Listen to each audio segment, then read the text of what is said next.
The Clockmaker's Lesson. In the quiet town of Eldenwood, nestled between rolling hills and whispering pines, lived an old clockmaker named Elias Grunfeld.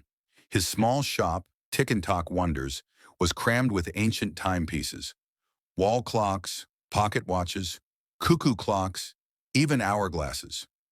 Most of them were broken, waiting patiently on the dusty shelves for repair. Elias wasn't in a rush. He never was.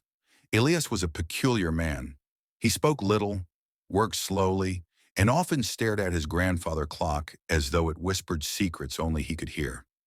Children would press their noses to his shop's glass window, watching the old man tinker with gears and springs, and giggle at how time seemed to stand still around him. Across town lived a boy named Leo. He was 15, bright, full of ambition, and always in a hurry. "Time waits for no one," he would say, racing from school to sports to his part-time job. His days were scheduled to the minute, his nights filled with alarms and reminders. His parents often told him to slow down, but Leo was convinced that rushing ahead would get him further, faster. One day, Leo's watch, a sleek digital thing, stopped working. Frustrated, he remembered the old clockmaker and decided to pay him a visit. He entered Tick and Tock Wonders with a mix of curiosity and skepticism. The shop was dim, lit by warm yellow lamps, and ticked with the sound of dozens of clocks out of sync. Elias looked up, adjusted his spectacles, and took Leo's watch. "This one's tired," he said with a chuckle. "It's been running too fast." "It's just a machine," Leo replied.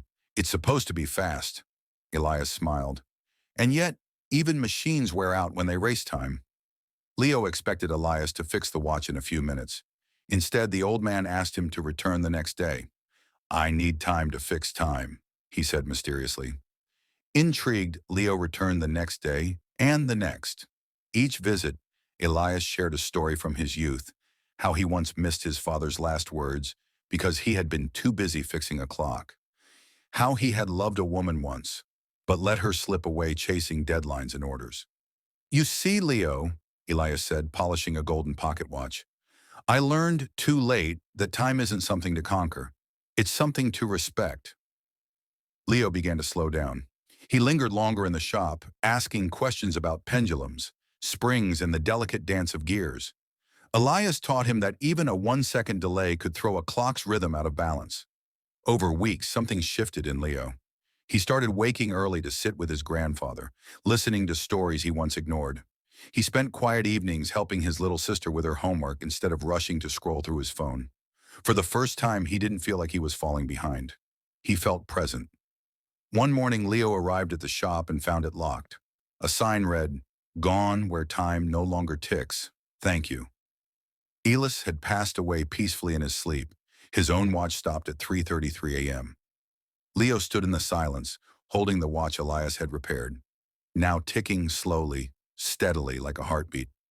He realized then, Elias hadn't just fixed the watch. He had fixed Leo's understanding of time. Years passed and Leo became a teacher. He kept a pocket watch on his desk, reminding himself and his students of a lesson more valuable than any test score. Time is not something to race against. It is a gift to spend wisely. Would you like me to adapt this into a speech, essay, or moral reflection as well? Seeds of reflection. After Elias's passing, Leo felt the weight of his absence in every silent tick of the repaired watch on his desk. One evening, he stumbled upon a small stack of handwritten notes Elias had left behind, each bearing a quote about time. As Leo read them, their power began to reshape his heart. Time is free, but it's priceless. You can't own it, but you can use it. You can't keep it, but you can spend it. Once you've lost it, you can never get it back. Harvey Mackay.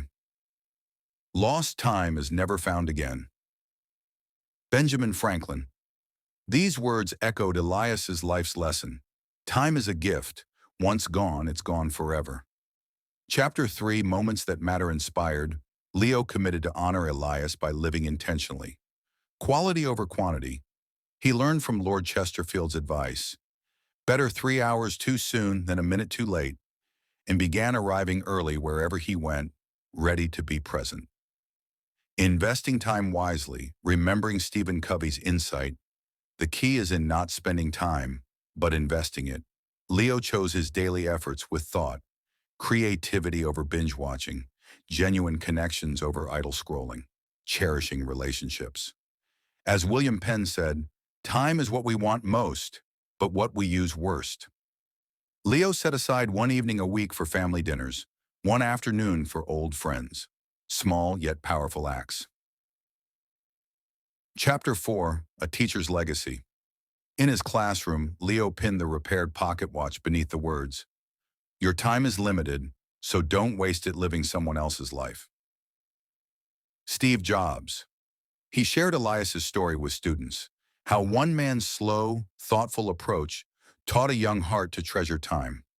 Leo encouraged them with Catherine Atkinson's reminder, "Time is construct. In relativity, everything flows. No past or present, only the now."